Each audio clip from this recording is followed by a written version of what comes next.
JustLiberty.org. It's good for you and it's good for me. JustLiberty.org. JustLiberty.org.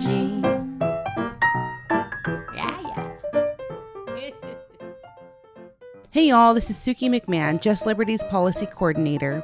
This is our third and final segment on police union contracts. We present Scott's interview with Sam Sinyangwe, policy analyst and data scientist from Campaign Zero. Sam provides insight into why Austin's police union contract received a failing grade from Campaign Zero.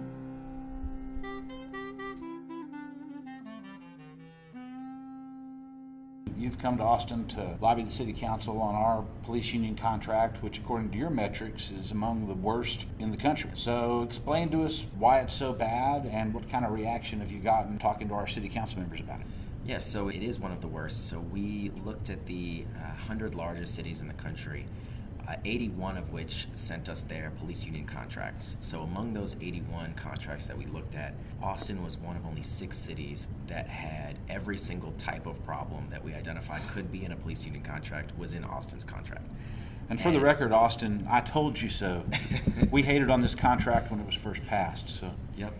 And so just to give you a sense of what's in Austin's police union contract, if the police department takes longer than 180 days to investigate a complaint of police misconduct, they can no longer discipline that officer as a result. So you can imagine the department, if they didn't really want to hold an officer accountable, they could just drag their feet longer than 180 days, and they actually couldn't hold an officer accountable after that.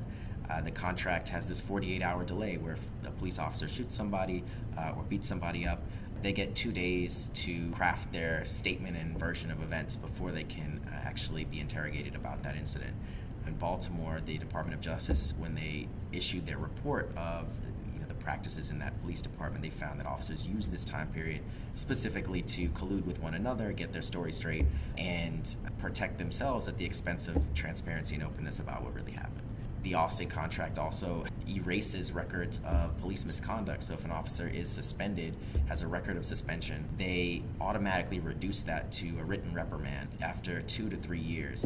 And then that becomes a sealed record, so the public doesn't get to know, as well as the police department can actually consider that past suspension when it's considering future discipline against that officer. So if you have a huge history of misconduct, and as we know, there are a handful of officers that tend to be responsible for a disproportionate amount of police misconduct, the police department can't actually consider that record of misconduct because of that type of provision. So it rolls off every 2 or 3 years. Exactly.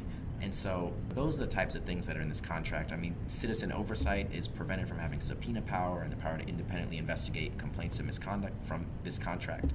So all of those things are in the contract. They're really problematic. And so what we've been doing is talking with council members and in their offices to push them to remove these contract provisions. And I think in general there has been consensus in most of those meetings that indeed this contract is problematic, that these types of provisions shouldn't be in the contract, and that in removing them and in negotiating with the police union on how to remove them, accountability for police in the city of Austin shouldn't be negotiable. It shouldn't be sort of a bargaining chip. And I think that the city will hopefully stand up to the police union and draw and hold the line and say, we are not going to bargain away police accountability given all that's happened both locally and across the country with regard to policing. It's just too important for the city to just negotiate away.